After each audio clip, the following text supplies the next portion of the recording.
around D'Ambrosio. Juggled by Deere, and into the open goal goes Morrison. Hard to contain for Hollands. Motlop has better luck, but he had it back into a nest of Hawks. Weddle. Oh, this is amazing! Absolutely amazing! They are charging again. They're lining up.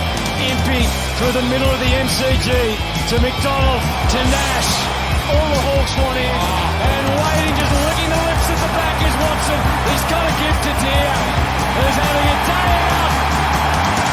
That is Hawthorn to a T. Hawthorn. The Funky Bunch. They proved today they are a serious team. Yes, the Hawks ran riot at the MCG, crushing Carlton by 74 points. And for the first time this season, they're in the 8. Do we dare to dream, listeners? There's an unbelievable buzz about the Hawthorn Football Club right now, so let's unpack everything that's going on. Thanks for tuning in to another edition of the Hawk Talk podcast. I'm Nick, and with me as always is Tiz. Mate, I thought the win over Collingwood was going to be hard to top this year, but I reckon they just went out and did it. What an incredible day. I couldn't believe it. I still can't believe that happened. I mean, even sitting in the stand trying to work out what the margin had to be, I ended up at about 75 points because I gave Carlton more credit than they deserved. It was just such a low score from them. We didn't need that margin in the end. It was... In the first quarter, I was a little bit worried. There were a couple of moments where Carlton just chucked it on the boot and they marked inside 50, but that second quarter, our defensive line was just immaculate and we started moving the ball as we wanted, and the pace of the ball, they just couldn't withstand the movement, you know? Well, I thought it was interesting how in the first quarter, the way I read the game was both teams were sort of taking in turns of looking really dangerous. It was a fast, frenetic, exciting contest. It was really compelling, and it seemed like it might be an arm wrestle for the entire day. And, you know, off mic, before we hit record, you asked me, when did you reckon we had them? When were we on top, definitively? And I don't know if it was a particular goal or one moment, but just in the second quarter in general play, seeing how easily we were able to move the ball down the wings, it was almost as if Carlton were waiting for us to switch inside, and that's when they thought, well, they'll make a mistake there, we'll cut it off and we'll just slingshot it back. But Hawthorn just said, well, we're not going to do that, actually. If you give us the wings, we'll just run it all the way down. I thought Carlton was slack. They gave us no respect. They just weren't nearly tight enough or prepared to work. And then they started losing players. And that just made it impossible. They couldn't fight their way back after that. We just had them covered for fitness and endeavour, frankly. I mean, you have to make mention of the injuries they copped on the day and going into the game. But still, the way Hawthorn kept scoring, kept winning the hard balls all day. And what did we keep them to? 2 goals after the first quarter? I mean, just ridiculous. So we had a question from Neil, and this is before we get into player-by-player analysis here. Neil asks, how did all of this happen? He says, I remember after round 5 wondering if we would win again before round 14. We're now actually at the stage where some media commentators, one who named us for the wooden spoon no less, are suggesting we could win the lot. I mean, what? Exactly. Like, we feel exactly the same, Neil. I was sitting there during the third quarter watching the Carlton members leaving and thinking, that could have been us, about round 10 and 11. The season looked like it was almost shot, didn't it? And something within this group, they just said, nah, look, there's no point in waiting. Let's just give everything we've got now and see whether we're good enough. And they trusted the youth. I mean, you got to make mention of Harry Morrison being just elevated to the lineup at the last minute, and he put in the best game I've seen out of him for years. Like, he wanted so much to stay in this side.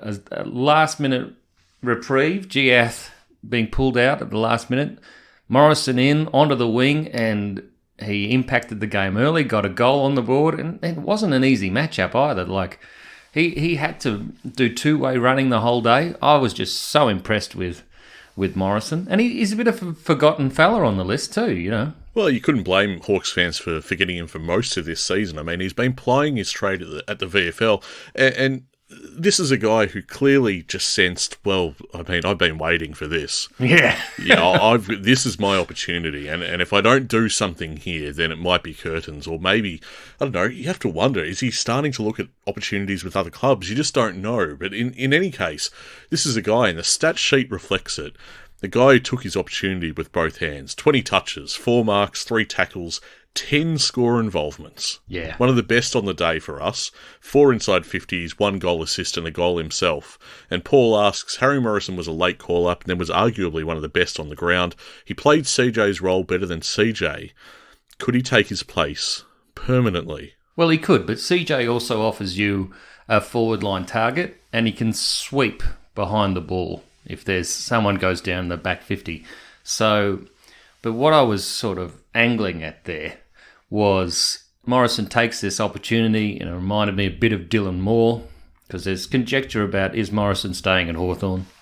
But Dylan Moore's work ethic is such that he is giving us the same output every week now. Yeah. And that example that he gives is, it must be terribly inspiring for blokes like Deer and other young fellas to see what he can get out of himself, because he's a bit of an athlete. He has a very big engine, but he wasn't the most skillful player.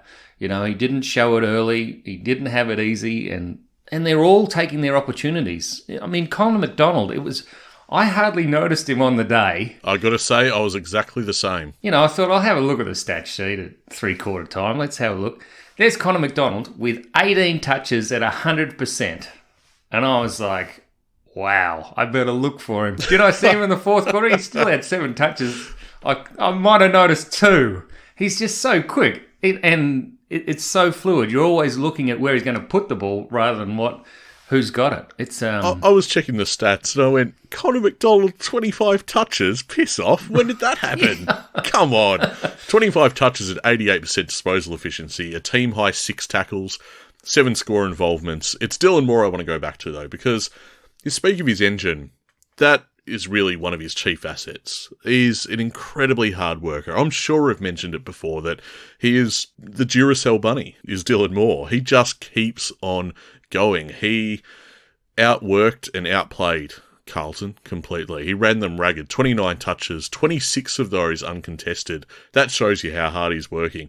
15 marks, 7 inside 50s, 11 score involvements, including 2 goal assists himself, 14 pressure acts, and 578 metres gained. I mean, geez, what a game. That is a complete performance. And he deserves All-Australian off that. Absolutely he does. I mean, I would like to think that he had it sewn up ahead of this game, but it surely is a no-brainer at this point. You cannot overlook him for the Blazer. Speaking of fellas who ran themselves ragged into the ground, Josh Weddle in that final quarter. So I'm on his side. He's playing on the MCC side, and I've already seen him kick that beautiful goal. What do you reckon? Is a bit Dusty-esque? I told you anyone could kick him. I told you anyone could. Listen back to the last episode. I told you so. Speak glowingly about Dusty, and this is my comeuppance. It's a beautiful comeuppance. Weddle does it better. I think he did it better. I mean, certainly from where he kicks it. He has to give it more oomph than Dusty. Don't forget that. But also, I was right behind the kick, and it starts sort of to the right of the post, and then it angles back across the post, and you're thinking, oh, it's going to hit the post, and then it angles a little bit further, and you're like, it can't have much further to go. And then it went past the post, and we all just stood up and applauded, because he has the skill, but he also has that will to contest everything. I noticed he punched a few more times this weekend. Did you notice that? He was a little bit conscious to punch. And, Sam Mitchell's on record as saying he's a bit of an overthinker. He doesn't tell him what he wants him to do on the day, but he's just got the footy smarts there. He just learns to trust himself. He's already very good. He's going to be anything. Like the top for this guy could be anywhere. And the fact that they gave him the 23 is brilliant. Where is his ceiling? Where is the lid? These questions and more from Hawthorn fans this week. I mean, Josh Weddle ended up being the fan-voted MVP. 18 touches for 605 metres gained. Guess the disposal efficiency for Josh Weddle. I don't want you to look it up. Just have a guess. Oh, look, it'd have to be above 85. Yep, have a crack. 91.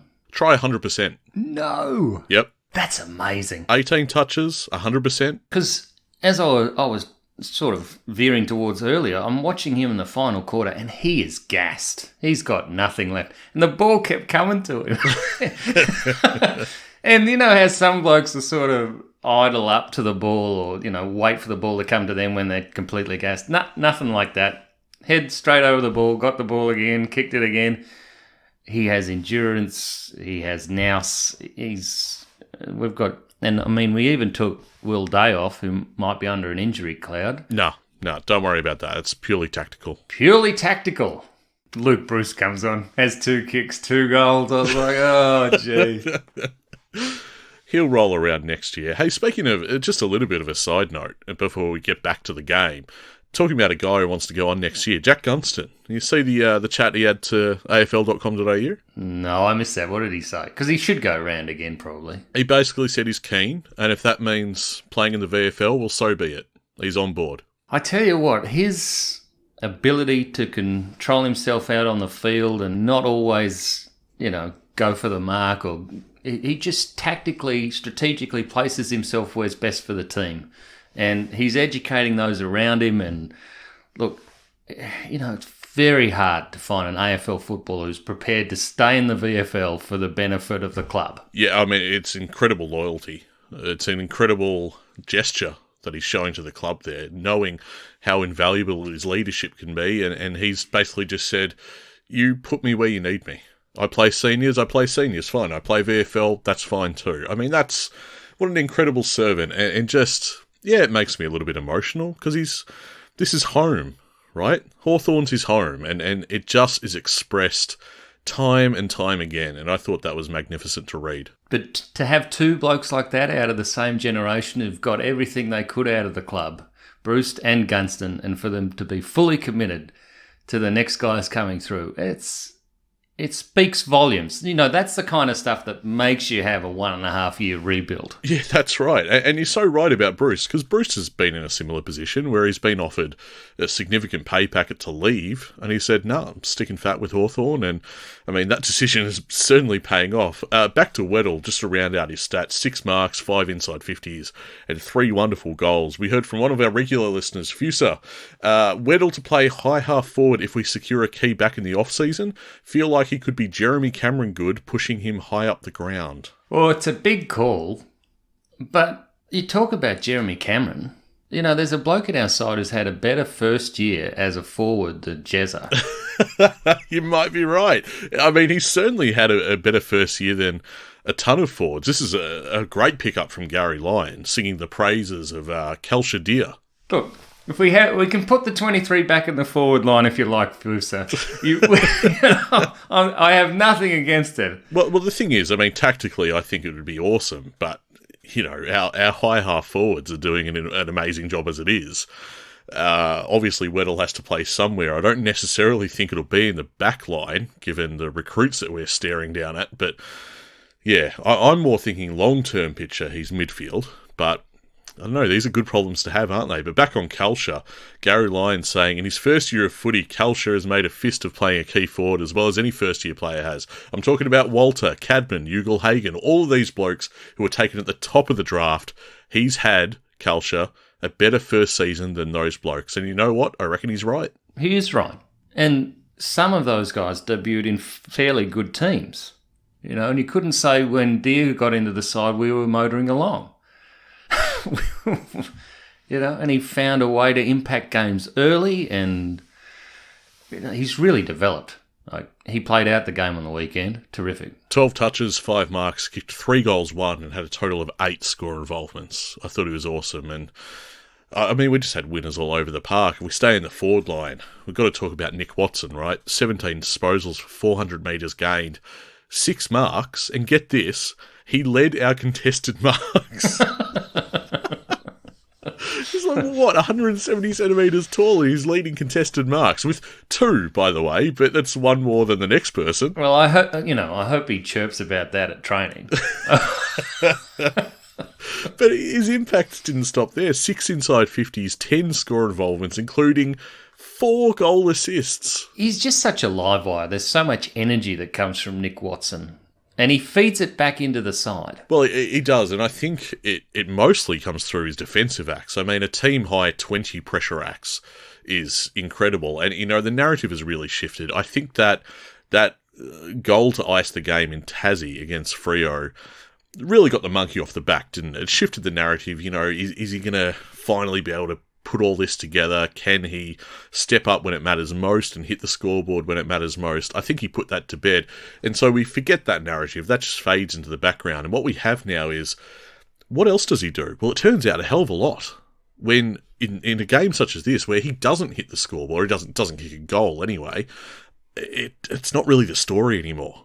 A team-high 20 pressure acts, it was very obvious, his intensity and his hunger. He epitomised the hunger of the group, I think. Well, 17 touches for a bloke of that age and size is terrific. Also, he's got the same number of pressure acts as Connor McDonald, So those guys are absolutely destroying the opposition, trying to get out of their 50. Well, exactly right. And if you want to talk about that, actually, Jack Ginnivan, 4 tackles inside forward 50 as well. And I want to point out James Warple too. His effort in the midfield just to keep the pressure on Carlton was terrific as well. He's having a good season. He ran that game out tremendously with the most touches for us in that last quarter. And he's hungry again. It's great to see. Remember, 12 months ago, we were worried. No, he stepped up in a major way. And staying with the centre line contingent, if you like, we're talking about pressure acts before. Meek had 19 pressure acts. Think of that. Yeah, I mean, Pitnet did a couple of good things early, but I didn't notice him after that. No, exactly right. It's not really a factor at the end of the day. And what did you think of that 50-metre penalty for Meek? Do you think it was there? Yes, every day. Yeah, same. Absolutely. Do you know what's happening too? We're getting 50-metre free kicks, or we're getting free kicks in the forward 50 now, and we're actually converting them. Well, you say that, but I mean, we really could have flexed our dominance over Carlton, don't you think? We left a few goals out there. Are you serious? I'm dead serious. Come on, Marbior Chol for one. Oh, yeah. Well, yeah. Okay. No, he wasn't the only offender. There's quite a few guys that I thought left it out there. But look, when you win by 74 points and it gets you into the 8, all is forgiven. You don't really care, do you? Let's talk about Massimo D'Ambrosio, who I thought had another terrific game. It's getting tough to decide which is his career best game from 2024, because he's now doing this on a regular basis. 31 touches at 84% disposal efficiency, 438 metres gained, 6 marks, 5 inside 50s, and 8 score involvements. I mean, he could be All-Australian. Yeah, he's in that equation now, absolutely. There's just no respect shown to him. It's quite ridiculous. As if this week couldn't get any more delicious, I happened to hear Matthew Lloyd say, while interviewing him, I wish you were in red and black still. And I went, yes, come on. Oh, I tell you what, they're all turning on each other at Carlton and Essendon and Collingwood. And Collingwood. And I saw Jack Russell is retiring after a tremendous career. It's a pretty long injury list at Carlton, but geez, he did well for us, didn't he? There's a spooky coincidence with him sort of calling time, and then they just completely collapse in a heap. Well, I did want to, talk about this because I think it's a bit ridiculous. I mean, they've recruited some of the most injury-prone blokes to the club, and they're wondering why they get injured. It just, I don't get it. I really don't get it. So, I don't remember the last time Jack Martin ran out a game. So one of our Hawks who has his own injury history, but it seems to be a very distant memory now, it's Jarman Impey, who I thought was magnificent. I mean, he had his hand in so many great plays, including the defining play, the end-to-end slingshot that ended up with Kelsher receiving a handball from Nick Watson in the goal square, just goes bang. I mean, Kelsher's had 2 goals from about 2 centimetres out in this game. But Jarman Impey was involved in that. The dash off the back line, 25 touches, 494 metres gained, a team high 9 intercept possessions, which I absolutely noticed in real time. I thought he was stopping everything, and 4 inside 50s as well. Was that the moment you might have thought, okay, we've got this. It's going to take a hell of a big effort for Carlton to swing this momentum back? No, I thought, like I said, I thought we had them in the second quarter, and then I wasn't nervous. I was a little bit nervous. I know I was very confident on the podcast. I said, look, they've only beaten North. How could they possibly, And then I'm watching them, some long kicks going to the forward 50, a mark to Harry Mackay, a mark to Curnow. And then Sicily runs down Curnow, who had options ahead of him. And I thought, oh, that's a big moment. It was a big moment. I was surprised by it. I didn't really quite know what happened there. He just indecision completely cruelled him in that moment, and Sicily was able to run him down, and that was massive in M10. M10 was going off the entire day. Standing room was so fun, and especially in about halfway through the third quarter, the mass exodus of Carlton fans. I don't think I've ever seen anything like that. I've seen footy fans leave, but not that early and in that quantity. It was insane. And then they left again when we jumped them on the ladder. Yeah, the rest of them then emptied out. It was so strange because you look up at the top and it's full of hawkers, and at the end of the game you're just celebrating and singing the song. It's all Hawthorn in the top bays, and it's a funny sound too when Hawthorn kicks a goal, and it's Hawthorn are all in the top of the stands. It's a weird thing, but there were a couple of very good finishes on the day too. Under pressure, goal kicking has been troublesome for us at times, and you've spoken about Chol, but there are a couple of moments where we just needed it to stop the momentum again, and we bloody kicked it. It was fantastic, especially that Ginnivan one. You read my mind, right in front of M10 that was. And I do that thing where I just look on the opposite side of the wing so I can see the bays that have got a good view of it to see whether it's going through. But they rose up and I rose up with them because that was a beautiful kick off the left. Let's talk about some statistics from the game, not player statistics, but more team-oriented statistics. Clearances were about even between the teams, both in the centre and at stoppage. This game was won on the outside, and I wasn't surprised to see this at the end of the day when I was looking through all the player stats and the team stats. We were plus 71 in uncontested possessions. Now, just for a little bit of context, if you think that seems high, that's 88 above our 2024 average. So to say that Hawthorn seriously got off the leash would be an understatement. The other thing they did was they made sure that you can see who had the uncontested possessions for Carlton. And it was guys like Kennedy and Cowan and Zach Williams and Ollie Hollands and Mitch McGovern. And you're like, they don't want the ball in their hands. They want it with Akers, they want it with Newman and Walsh and Sard. And we just went to town and made sure their best kicks weren't getting the football enough to hurt us. Plus 21 inside 50s as well. Like I said, I reckon we left a few out there in terms of goals. I think that stat reflects that. Plus 14 marks inside 50. Plus 11 tackles inside 50. They only had 2 inside 50 tackles for the game, Carlton, as opposed to our 13. So, that again epitomises the hunger of this side. And, I said heading into this clash that on paper, this is about as 50-50 a prospect as I could imagine. I could not split these teams, and I didn't know what was going to happen. I thought it was very likely to come down to the wire at the end of the day. 2 teams with everything to play for, but only one team that really bothered to play for it. I wanted to mention something I noticed. The way Hawthorn were looking for Newcomb in the centre square to come out of their defensive 50. That was interesting. They were using him as the bloke that would change the angle going forward. Early on, both teams were looking to use the centre corridor, and Carlton were trying to push us to the boundary, and a few times Newcomb took a lovely little mark and shifted the space, opened the ground right up, and I really enjoyed that, and I thought, that's clever. for him to be able to do that. I reckon Hawthorn have got a few players that are quite skilled at doing that. I must admit, I don't know if it was the hair or what, I don't notice Newcomb quite the same way, and I didn't on this occasion. Exactly the same as Connor McDonald. We've been on the telly for a couple of weeks, and, I had a bit of trouble working out who Ginnivan was, or where he was. Well, he didn't have the sleeves either. Yeah, he didn't have the sleeves, and he hadn't the long hair any longer, and I was like, where's Ginnivan? Is he? Yeah, no, there he is, And if you're listening along to Hawks Radio, I'm not sure they're helping you out with identifying me. It's just, the joy of it. The levels peaking constantly because they're all screaming with delight. I thought that was a great initiative. And if you haven't heard, listeners, some of the highlights from Quarters, Dipper and Limo doing that Hawks radio call, absolutely recommend tracking that down. It's a wonderful thing, and I think they should definitely reprise that at some point. Now, Tim says, do you feel the adulation heaped on our forwards has distracted from the awesome job done by our defence?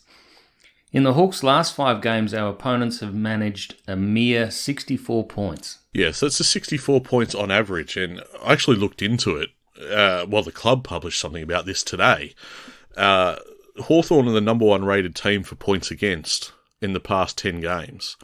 So they don't really concede much over 67 points on average, which is a pretty bloody good return. Remember that we're doing this really without a KPD. Like, we don't have the backman that I assume we would be playing. We'd be playing James Blank, right? And certainly you can look at our trade targets, you see who we're interested in. So we're managing to do this somehow, and it's quite amazing. Look, I suppose you can't do the celebrating from defence, but it was certainly true that Sam Mitchell spoke about the defence first and then spoke about the rest of the side. He knew they were very good on the day. And we get a lot of our attacking prowess out of our defenders anyway. I mean, basically the whole team are defenders. There's the guys that play in defence, and then there's the guys that play in attack. And the guys who play in attack have to go into defensive mode very, very quickly and very, very efficiently and keep pressure on the guys exiting our forward 50 to make sure that all the space we've left behind our defenders doesn't become attacking space for our opponents. But, They're travelling so well. You want to know my favourite attacking move of the game? I'd say it was the torp into the centre square or thereabouts. I mean, it doesn't get more attacking than that. Yeah. I mean, they've got a bit of spunk too. They've got a bit of character. There's personalities out there. Do you know what the little walkie thing was from Jack? I've heard a few theories. The one I've settled on that seems to make sense is walk in the park. Not walk over? Oh, it could be similar. Yeah, it's the same meaning, isn't it? Or itsy bitsy spider or whatever that is. Oh, well, famously, Itsy Bitsy went up the water spout. He didn't go horizontally. Ah, well, he might have made a mistake in the moment. I don't know. Oh, I tell you what, he loves to rub it in. Yeah, no, I think it's fantastic. You talk about spunk. I mean, he epitomises that. What I love is that every, I guess, big test, if you like, on the big stage for this Hawthorn group, they have passed with flying colours. They had Dusty's 300th, and they had Collingwood, and they've just had Carlton as a mini elimination final, and they've just gone bang, bang, bang. They love it. I think it feeds them somehow. It's a thing about their moxie and their ego. It sort of plays into it. They love a crowd. They love the attention. If you can learn to love that kind of attention, that is half the battle, I mean, Weddle kicks that goal, he's high-fiving the crowd. As you should, but to kick another, he kicked 3 on the day. It's just... Then he went on to salute the crowd. Unbelievable. I love it. The personality of this team is making them an absolute joy to watch. It's not just their winning ways, it's how they're winning.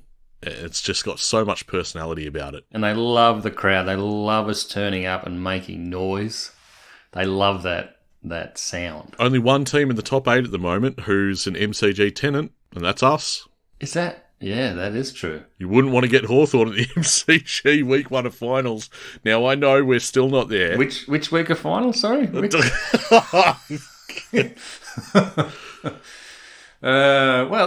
only 3 Victorian-based sides in the finals, so we're going to have to travel at some point. It's funny. We're still, even in round 22 in M10, some of the chants, some of the songs, they haven't quite been pinned down just yet. They're still a little bit rough. And I just said to one of my mates in standing room, it's all right, we'll work it out for the prelim. It's fine. Oh, the sheer arrogance of it. In all honesty, I'm still very nervous about whether we make finals at all. So it's just to be completely transparent. But anyway. No, you're not nervous, are you? Richmond this week? It's not Richmond I'm nervous about, it's North. Oh, you reckon Clarko will do the dirty on us? Oh, I just don't. I think they're a wild card. I don't know what to expect. But then I try to make myself feel better and say, look, North got 3 goals kicked on them in a minute and a half. And that was West Coast who did it.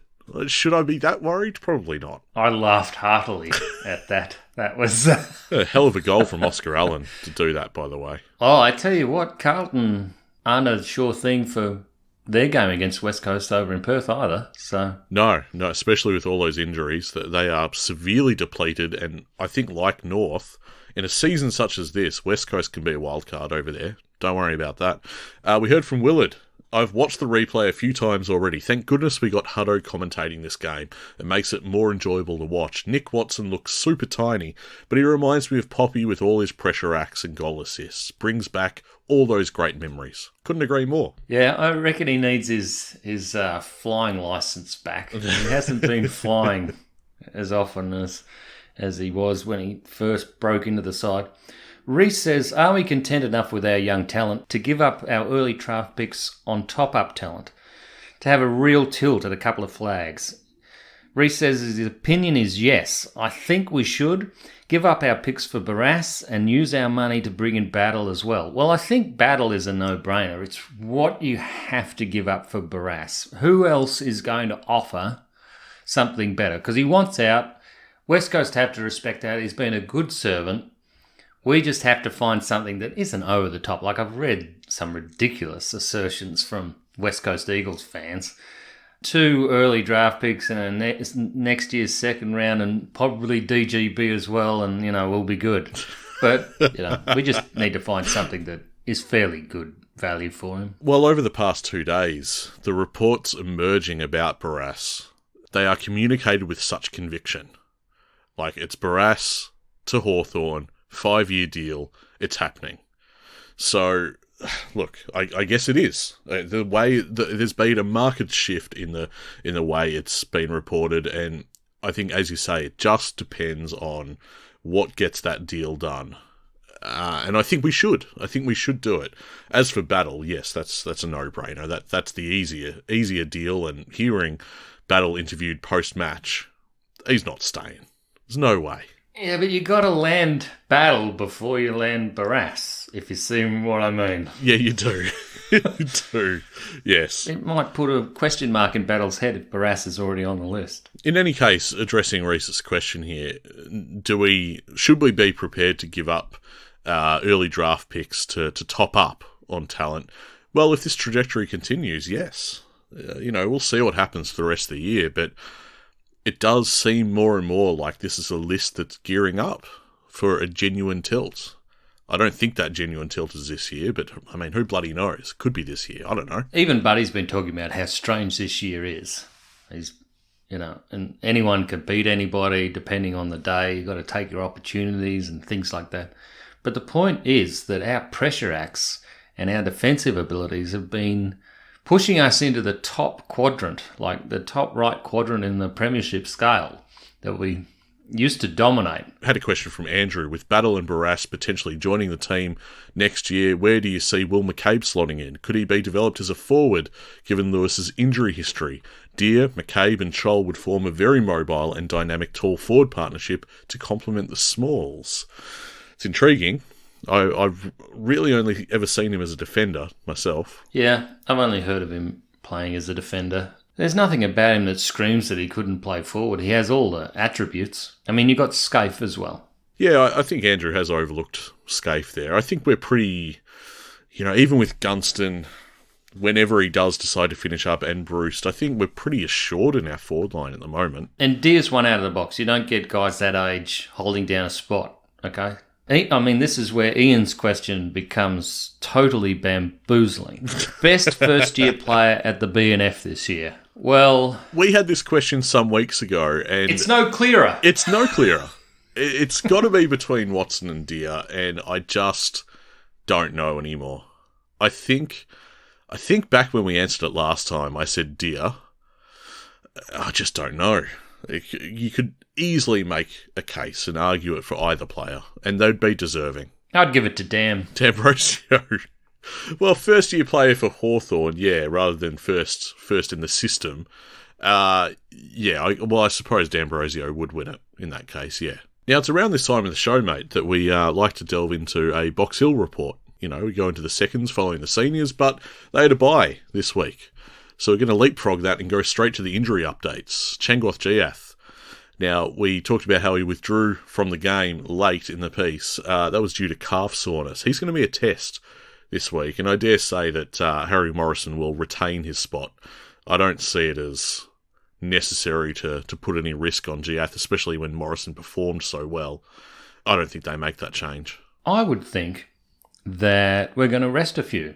How many? You don't want to disrupt the system. Sicily and Deer. Could we rest Meek? It depends on if Ned Reeves is right to go. He's a test with his back complaints, so maybe. But, I mean, who else are you bringing in?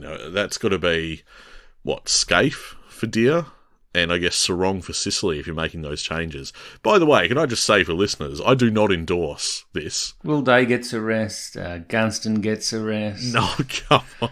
How many changes are you making? We're up to about 5 or 6 here. Let's bring in Hustwaite and Ward and who else? No. I'm not saying I don't want to see him play. I want to bank the 4 points. It's as Sam Mitchell said in his presser. There's no margin for error. Yes, we've had a bloody good win, but we lose and we're done. That's it. Just got to bank the 4 points. It ain't broke. Don't start fixing it needlessly. Oh, I want a bit of excitement, Nick. I mean, do we need the percentage anymore? We're already in. You want a bit more excitement, but the last 2-3 months haven't been enough for you. No, we had our loss against the Giants, and it has to be full steam ahead from here. We have to win both games. And so you take in the strongest lineup you possibly can. So because Richmond were playing when I was still celebrating, what do they make? 51-99. That's not a very good result. And their best player was their halfback flanker, Daniel Rioli, who's looking to go elsewhere. Jaden Short, who's looking to go elsewhere. And Nick Vlosten, who, what did he do? He tried to strangle Jack Higgins. So, I don't know. I'm not sure that Richmond have got their eye on the ball. Yeah, I don't love this. This is a little bit too cocky for my comfort. I sort of had my moment of arrogance at the final siren. Hell, what am I talking about? I had arrogance throughout the game as well. But the point is, I put a cap on it. And you kept the lid on. Kept the lid on. Hang on. Don't mishear what I'm saying. Cap, lid, whatever. No, I'm low-key worried. There's still work to do. I don't want us to take Richmond lightly. All right, fair enough. I will turn up in full voice again, even though I'm still recovering from the weekend, given the close nature of the result. One thing we need to say about Richmond is that Tom Lynch is missing the rest of the season, so he won't be a factor coming up. Back on our injury list, though, just to round it out. I said we've got CJ, who's a test, Ned Reeves is a test, Cooper Stevens is a test coming back from concussion, and Bailey McDonald will be out for a week with an ongoing ankle concern. What's the go with Bailey McDonald, do you think? Well, he's signed to the end of next year, isn't he? So I'm not too concerned. I think because he was signed at the start of this year. He doesn't seem to have come on that much this year. No, he saved his best for just a couple of weeks ago, I think. It took him a while to hit his straps, but, right after he was signed, he did have that injury setback, and, maybe that disrupted things for him. I don't know. I just remember a couple of his first quarters were absolutely scintillating, and I thought, it won't be long before he gets another shot at the big time, but he's just copping little knocks and things, keeping him... Well, as it turns out, even a fit Bailey McDonald's going to find it tough to break in at the moment. We seem pretty set in our senior lineup.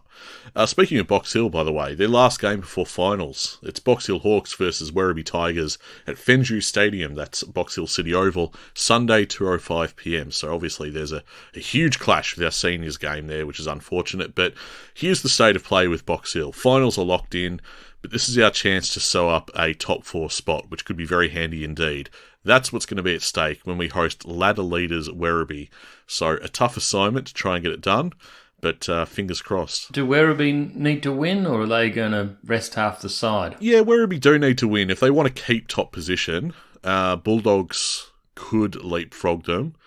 They'll be fine for percentage, you'd think. Brisbane are in third, and they're a good 20% off the pace, so they're going to be okay there. But yeah, they could slip to second. We should look ahead to this. Well, we've already sort of flagged it in our discussion. Hawthorn versus Richmond at the MCG, Sunday, August 18 at 3:20 p.m. Krabby Crab, fantastic username, says, do you think Sicily should be rested this week? Yes. So he can be fresh for the North game and have Yes. Sarong come in for a game? Yes. It's the only way I can see Jai getting in at the moment. Yes. I've kept all that in, by the way. You interrupting me. I forged ahead. No, don't you think that's a good idea? Theoretically, yes. It just makes me nervous. That's all. I think you give almost anybody over 30 a rest. And after that, look to Sicily. You know, if we do make finals, we get that week off. Yeah, I know. But we've got to make it first. So I don't think I'd be toying with that formula too much. I tell you what, if it's a victory that goes down to the wire, I'm going to be really embarrassed. But anyway. Well, in a season in which anything could happen, I just think you're asking for trouble. You're tempting fate by making too many changes. And Sicily is obviously incredibly important.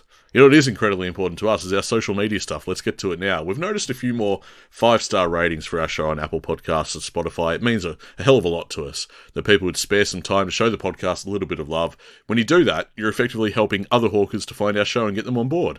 The other way to do that, of course, is to tell a mate about the podcast. Let them know that we're worth checking out. We'd really appreciate it if you could do that. Meanwhile, it has been amazing on our social channels lately, from X to Facebook to Instagram. The entire Hawthorn community is buzzing. Hop onto our socials and join the conversation with thousands of other diehard hawkers. We'd love to have you. And lastly, as always, we're taking this opportunity to celebrate our subscribers. Tiz, we love our subscribers. Oh, our subscribers are the lifeblood of our podcast, and also we have fantastic conversations during games and after games. And we're looking forward to meeting a few of you at a pub next weekend, not for the Richmond game, but for when we're away down in Tassie and Nick's getting very nervous about Clarko's North. We'll all carry him through this contest. And yeah, that's what this podcast has become, just one giant support network. Anyway, we're gonna reveal the details of that in due course. We still need to finalise some stuff and where exactly it's going to be. But yeah, we're intending to have a bit of a watch party, and we want listeners to join us. And you know, hopefully we can bring this thing home and shore up a place in the finals. We can all enjoy that together. That would be amazing. But back on our subscribers, our proud, passionate and paid-up Patreon members. They are the lifeblood of this show, and they sling a bit of their hard-earned coin towards us, supporting what we do. So we want to extend, of course, a huge thanks to everyone who's on board with us. As I said last week, just a bit of a heads up, we are nearing the end of the season, whatever shape that takes for us. There's going to be plenty of off-season content. And the people who are going to get access to that are our subscribers. So if you're wanting to get on board, now is a great time. Show your favourite Hawthorn podcast a bit of love. Head to our Patreon page, patreon.com/HawkTalkPod. And a special shout out to Johnny K, who's our latest generous subscriber. Fantastic work, Johnny K. Really appreciate that. Let's get to some red time items now. The news of the day, mate, is our new club membership record. We smashed it. We heard from Andy Gowers via email. For the second time in 3 seasons, he wrote, we have broken our all-time membership record with 81,622 loyal members signing up and showing their commitment to Hawthorn in 2024. Put simply, this is an extraordinary achievement, and we couldn't have done it without you. The loyalty that you continue to show our club is something we never take for granted. There is nothing that compares to the dedication and the passion of the Hawthorn family. The enthusiasm and support you show our club is second to none. It's another year in which we've broken the record. We had such an amazing run of consistently breaking that record, and then we hit COVID, which is obviously the big setback, and there was a bit of a drop-off. We're back again, and I mean, for us to break the record in the midst of a rebuild, I mean, that's the best thing about this. And now we turn our minds to AFLW and their latest match sim, in which they probably, they've got the best accuracy for any side at Hawthorn this year. 9 goals, 155 defeating Essendon. 6 goals, 440. Well, I'm glad you noticed the scoreline, because I did too. I saw 9 goals, 1, and I thought, gee, that's not bad. You can carry that into the main season, that'd be good. This is their first hit out. The teams played 4 20-minute quarters, and yes, Hawthorn ran out 15-point winners. McDonough kicked 3 goals, while Hipwell, Locke, Stevenson, Breed, and Butterworth also hit the scoreboard. We have another tune-up coming up, a practice match against the Swans. That's going to be interstate, unfortunately, so can't get to that one. They made it through to a semi-final in 2023, the Swans, so you talk about a tune-up. This will be a very good test indeed. And not far away now from the start of the season. September 1st at Kinetic Stadium, that's out in Frankston. We'll be taking on the Blues, and well, I'm hoping for a similar result, mate. 74-point win. What do you reckon? I've no idea about what to expect. Do you? No. What I did notice about this match sim and about our lineup is, boy, there's been a lot of change. A lot of turnover in our AFLW list, and it's very exciting. Like, I really believe in the talent that we brought in, the established talent, but also the new, fresh faces. I think it could be a very good season for Hawthorn. We only came into the comp recently, and I feel each year, one after the other, is sort of shaped as a big step forward. And I look forward to seeing what we can get done. Now, final questions. Len says, is it 2007 again? Also, who's getting delisted at the end of the season? Well, the first part I like. Do you remember 2007, Nick? Yeah, I remember almost fainting when Buddy kicked that goal. Cheering so much I almost lost consciousness. Do I remember? That's one of the all-time great moments I've had at the footy. Well, that year we finished 5th. Okay. We were actually pretty damn good that year. People have been likening us to the Dogs of 2016 or Richmond of 2017. We do seem to be playing a style of football that other teams aren't prepared for. And on paper, looking at the lineups, they should be beating us. Yeah, look, this year, as I say, it's very unpredictable, obviously. It feels like the eventual premier could easily be in the mould of a 2016 Dogs or 2017 Tigers. It feels like whoever qualifies on the day is a decent chance to get that result. And I don't know, I'm looking at the ladder now. In terms of results we need this weekend, obviously it's been well covered. We need to keep on winning. We need to beat Richmond. I'd say the one that we're looking at is for Freo to drop the game. For GWS, who are hosting Freo in Sydney, it's 3rd versus 6th. Now, if the Giants can do us a solid and get that done, and we win, we leapfrog Freo. Western Bulldogs have North. You'd have to suspect that Dogs get that done. When they played GWS, though, that is in Ballarat at Mars Stadium. Yeah, the Dogs' final game of the season is in Ballarat against the Giants, yes. So Freo have GWS, and then I can't remember who they have last. I want to say Port Adelaide, but let me check. Yes, they have Port Adelaide. It's the final game of the home of the way season. But that is in Perth, isn't it? Yep. I think we get it done. I'm not sure we climb any further than we are.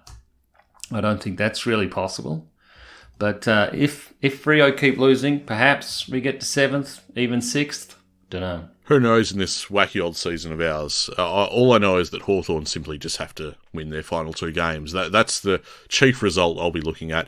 As for the second part of Len's question here, who is getting delisted at the end of the season, we might leave that one till the end of the season. Yeah, well, exactly. We're just going. We've sort of touched upon it in passing, but we'll just put that on the back burner for now. Is it 2007 again? Well, it really depends. It might be more like 2007 than we know. Let's just see how this plays out. Now, final question here from Richard. Is Hawthorn being in the 8 really real?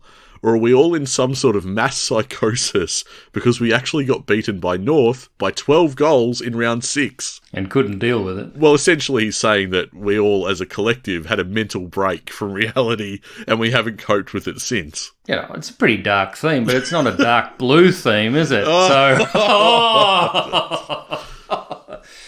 maybe it is. Oh, I can't wait for the spillage at Carlton. Did they board up Logon Street? I went to Lygon after the game, actually. Oh, you are shocking. Wearing your scarf, were you? Oh, well, it was cold, wasn't it? A very cold Sunday. Yes, I imagine the mood was very cold in Carlton. So what's your tip? I mean, we're going to wrap up this episode. I ask what your tip is. You seem more than confident that we easily get this done. Yep.